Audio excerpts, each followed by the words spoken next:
नमस्कार। तबसरा आज दोपहर तक में एक बार फिर आपका स्वागत है और मैं हूं हर्षपाल गुप्ता और मेरे साथ हैं वरिष्ठ पत्रकार सतीश वर्मा जी।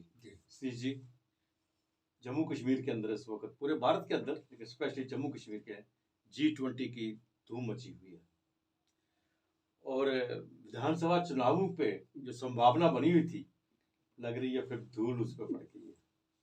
सबसे पहले हम बात करते हैं G20 की। एक बहुत बड़ा इवेंट जो है हमारे राज्य में हो रहा है, जम्मू कश्मीर में, और इस वक्त कश्मीर के अंदर विश्व के बहुत बड़े बड़े देश जो आए हुए हैं और जिस तरह से श्रीनगर में सजा हुआ है, जिस तरह से उनका भव्य स्वागत हुआ है, वो सारी विश्व ने देखा है।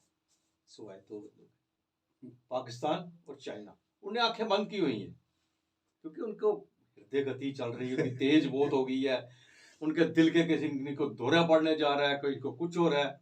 लेकिन वहां पे आए हुए डेलीगेट कल शाम को जिस तरह से डल लेक की सैर कर रहे थे, वहां की जगह देख रहे थे, एंजॉय कर रहे थे, और टूरिज्म के ऊपर एक नहीं दो दो तीन तीन सेशन हुए हैं, आज भी सारा दिन चलता रहा है। इसको देखकर नहीं लग रहा कि जम्मू कश्मीर के अंदर किसी किस्म की कोई दिक्कत है। उनके प्रोपेगेंडा को बिल्कुल फेल किया जा रहा है। बिल्कुल आपने ठीक कहा। आधिकारिक तौर पे तो इसका जो श्री गणेश हम लोग बोलते हैं वो राज्यपाल मनोज सिन्हा कर रहे हैं और बतौर ख़ास मेहमान पीएमओ राज्य मंत्री डॉक्टर जितेंद्र सिंह है। उनके अलावा जो पर्यटन मंत्री जी.के. रेड्डी भी वहाँ मौजूद है। और इंटरेस्टिंग बात यह है कि आपको याद होगा पिछले दिनों फिल्म आई थी, उसका नाटो नाटो बड़ा गाना सुपर हुआ था वर्ल्ड लेवल पर। उसके जो अभिनेता हैं रामचरण, वो भी वहाँ बैठे हुए हैं। बिल्कुल, ये तमाम चीजें दर्शाती और है गेस्ट के साथ इस गाने पे डांस कर रहे हैं। ये दर्शाती है सब चीजें कि हमारा जो एक म्यूजिक है, हमारी जो एक फिल्मांकन की पद्धति है, उसकी धूम दुनिया में भी है। और यही वजह है कि नाटो नाटो को वर्ल्ड मंच पर उसको बहुत बड़ा पुरस्कार से सम्मानित भी किया गया। देखिए G20 घाटी, देखिए जब भी हम बात करते हैं दुनिया के लेवल पे हम जाते हैं तो कश्मीर पहले नाम हमेशा आमतौर पे लिया जाता है, इसमें कोई बुरी बात नहीं है क्योंकि कश्मीर का एक इतिहास रहा है। अगर हम टूरिज्म के लिए देखें कि कश्मीर की कली और ना जाने शम्मी कपूर, देवानंद, राज कपूर, ऐसे बड़े नामचीन हस्तियां होती जमाने की जिनकी, और मनोज कुमार 70-80s में कोई पिक्चर ही कंप्लीट नहीं होती थी बिना कश्मीर के, और बल्कि भद्रवाह को मिनी कश्मीर कहा जाता रहा, वहाँ भी एक दो फिल्मों की शूटिंग हुई।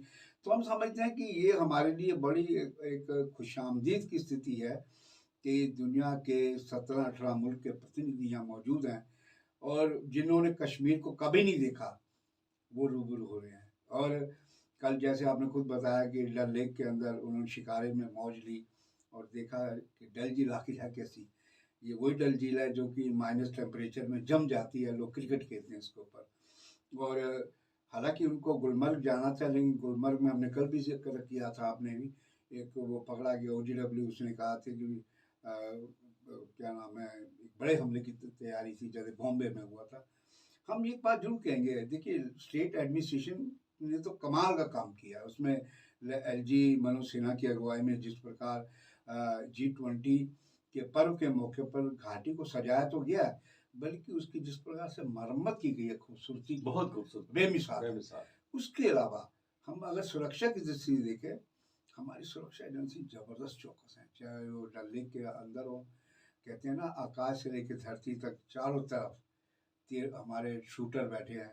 चूंकि इस प्रकार के इनपुट से लगातार कि ये चीन जो पीठ पे सवार है पाकिस्तान की बदमाशी के लिए, तो उनके नापाक जो मंसूबे, हर मंसूबे को विफल किया है।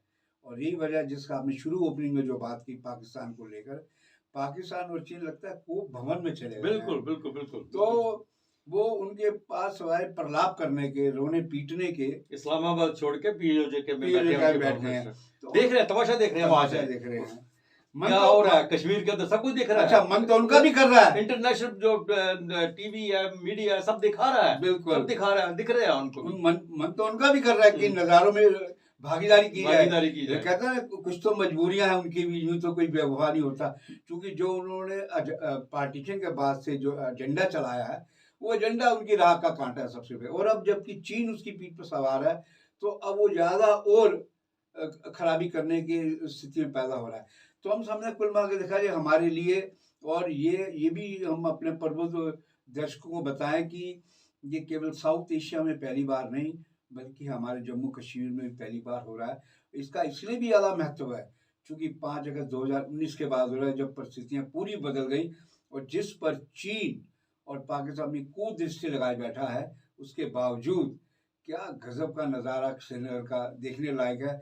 किस तरह उनका इस्तकबाल किया गया, स्वागत किया गया डोगरी परिवेश में। बिल्कुल, उसमें लोग खड़े थे, कश्मीरी संस्कृति है वहाँ, जम्मू की डोगरा संस्कृति, बिल्कुल, और लोक गायन जो हुआ वो कश्मीरी में हुआ, लेकिन जो वेशभूषा थी वो डोगरा, पगड़ियाँ उनको पहनाई गई। तो हम समझते हैं कि पूरा समावेश था हमारी स्टेट के अंदर। तो ये हर, मैं समझता जम्मू कश्मीर निवासी के लिए एक खुशामदीद बात है। और हम समझते हैं कि इस तरह के इवेंट जब होते हैं तो कश्मीर को एक पॉजिटिव एक एनर्जी मिलती है। और ये जो लोग जो आए हैं प्रति 17-18 मुल्कों के, ये जो अपने मुल्कों में लौटेंगे, जाहिर है क्योंकि इसके बाद जिस तरह से एलजी साहब ने कहा कि हम 2 करोड़ के टूरिज्म के बिल्कुल जा रहे हैं, मुझे लग रहा है ये 2 करोड़ से भी आगे जाएगा। बिल्कुल, हर एक के दिल की अब ख्वाहिश हो गई है कि मैं आके कश्मीर देखूं।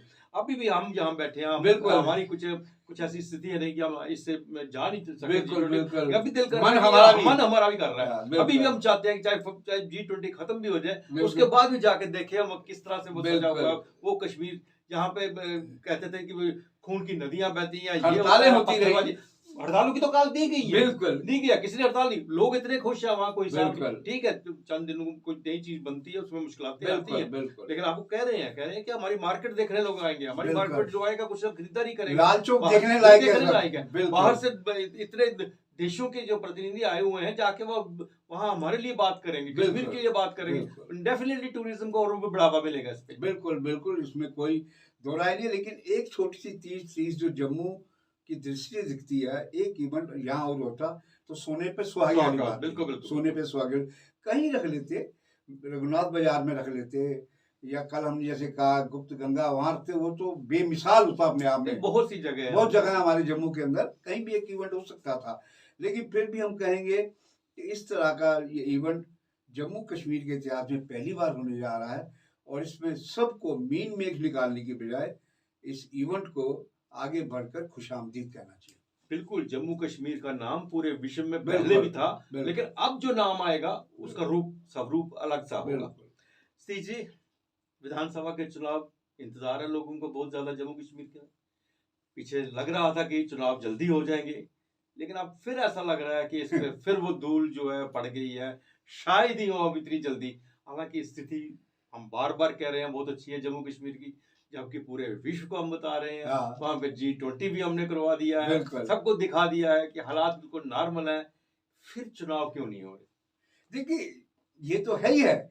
उसके अलावा हैरानगी इस बात को होती है कि जब चुनाव आयोग ये कह रहा है कि हमने 3 चुनाव के शेड्यूल तय कर दिए हैं, पंचायत के, लोकल बॉडीज के और लोकसभा के, तो भैया विधानसभा तो बीच में ही आती है, तो विधानसभा को क्या दिक्कत है आपको? तो ये पेच कहीं ना कहीं अदृश्य शक्तियां रोके हुई हैं फंसा के।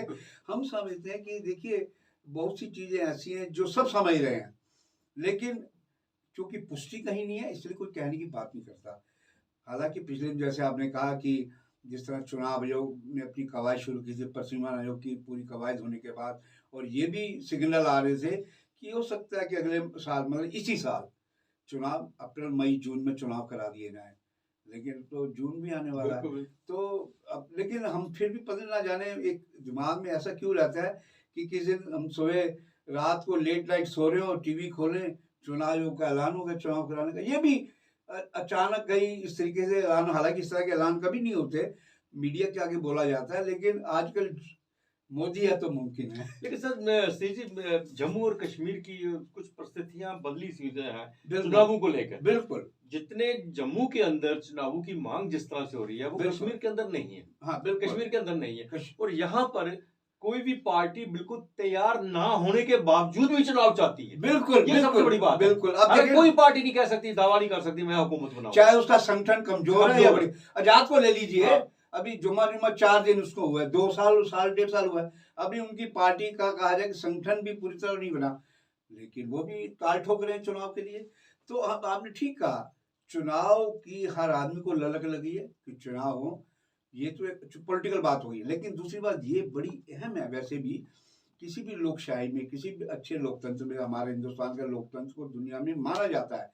ऐसी सूरत में नौकरशाही के हवाले सालों सालों तक किसी स्टेट को नहीं छोड़ा जा सकता। बिल्कुल। क्योंकि हमने पहले भी विपिन लाइन में 10वीं बार कहा है, नौकरशाही का जो लाल फीताशाही की सोच है, रेड टेपिज्म की, वो अच्छे काम को बिगाड़ देते हैं।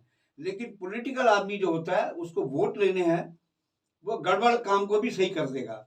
तो मैं समझ ये नितांत जरूरी है, समय की मांग है और इसे लेकर आवाजें लगातार उठती रही हैं। लेकिन आपने ठीक कहा कि वो जो आवाजें मुखर हो रही थी पिछले 2-3 महीने पहले, अब उसमें पर कहीं फिर मिट्टी या धूल लगती दिखाई दे रही है।